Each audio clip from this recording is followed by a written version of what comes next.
জন্য মাস্টারমশাই আছেন, ওনার সামনে আমি ডেঙ্গুর বিষয়ে বলবো। এবার মশার লার্ভা সেগুলো যে সব ডেঙ্গুর মশা তা কিন্তু নয়। আমাদের লক্ষ্য হলো জমা জল বাড়ির আশেপাশে, স্কুলের আশেপাশে সেগুলো যেন না জমে। আর আমরা যে খাবারগুলো খাই সেই খাবার খাওয়ার পরে যে প্লাস্টিকটা, সেই প্লাস্টিকগুলো যেন আমরা যেখানে সেখানে না ফেলি। এমনকি থুতুটাও আমরা যেখানে সেখানে ফেলবো না। নিজের টয়লেট পটিতেই আমরা করব। বাচ্চারা সবাই কিন্তু তোমরা শুনবে মন দিয়ে।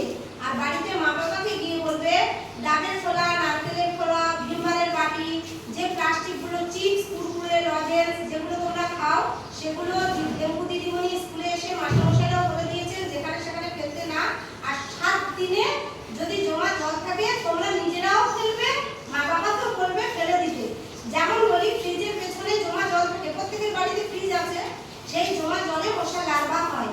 এবার আমরা লার্ভাটা নষ্ট করার জন্য ওই জমা জলটা ফেলে দেবো। 7 দিন যদি জমা জল থাকে তাহলে ওই জলে অবশ্যই মশা ডিম পারবে। বুঝতে পেরেছো? হ্যাঁ কি না কিন্তু বলবে। হ্যাঁ, মাস্টারমশাই আছে, সেটা বুঝিয়ে দিতে খুব ভালো করে সাহায্য করবে সবাইকে। আর যদি ছাদওয়ালা বাড়ি থাকে কি ফুল গাছ থাকে, টবে তো অনেকে ফুল গাছ করে, সেই টবের গোড়ায় জল থাকে। আমি যেটা দেখাবো, এই বোতলে মশার লার্ভা আছে। এইবার এই লার্ভা মারা যাবে সেজন্য যেমন এই বোতলের মুখে নেট দেওয়া আছে, আবার এই মুখটা যেখানে সেখানে যদি পড়ে যায়, এই মুখে যদি 2 ফোঁটাও জল থাকে সেই জলে মশা লার্ভা থাকে। আর সেই লার্ভাগুলো 2 বছর পর্যন্ত বেঁচে থাকে। তোমরা যখন এমন মুখ দেখবে, ভাঙা বোতল দেখবে, ভাঙা জুতো দেখবে, প্লাস্টিক ভাঙা দেখবে, চেয়ার ভাঙা দেখবে, যেগুলো মা বাবারা ব্যবহার করে না ফেলে দেয়, তোমরা কিন্তু সেগুলো মা বাবাকে বলবে যে মা বাবা ফেলে দেবে না, ভাঙাচোরা ব্যাপারীকে বিক্রি করে দেবে। কিংবা তোমরা একটা বড় প্লাস্টিকের মধ্যে ওগুলো নিয়ে বেঁধে রাখবে। যখন ভাঙাচোরা ব্যাপারী যাবে তোমরাই বিক্রি করে তোমরাই পয়সা আবার তোমরা খাবার খেতে পারবে। বুঝতে পেরেছো? তার মানে আমাদের লক্ষ্যটা হলো বাড়ির আশেপাশে পরিষ্কার রাখা, জমা জল যেখানে সেখানে না রাখা, থুতু ফেলা, টয়লেট পটি যেখানে সেখানে না রাখা, বর্ষার সময় খালি গায়ে থাকবো না, আমরা ভরা জামা কাপড় পরবো, ঢাকা খাবার খাবো না, মাছি বসলে ওই খাবারটা খেলে আমাদের পায়খানা হবে। তাই তো সবাই জানো তো? পায়খানা হবে, নোংরা আবর্জনায় মাছি মশা বসে সেই খাবারটা খেলে।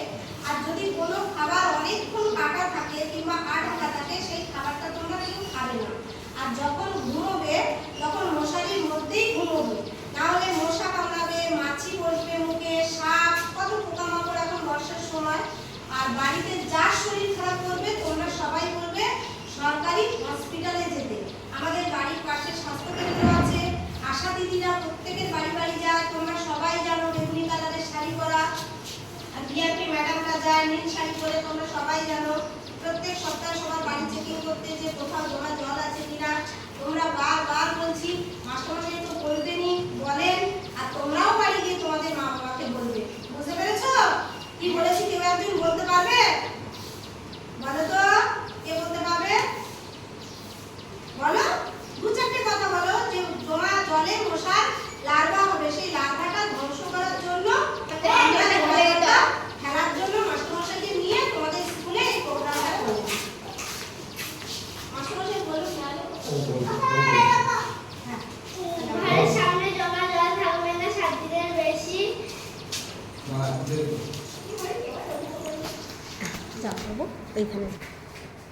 তো এখন আমি যেগুলো বলেছি মাস্টারমশাই আছেন, ছাত্রছাত্রীরা আছেন, একজন ছাত্রী সেইটা বলবে খুব সুন্দর করে সবার সামনে।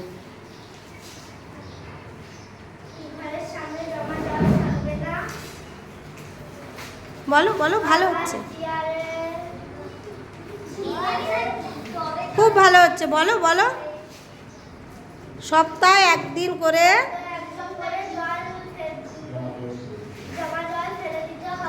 যেখানে সেখানে প্লাস্টিক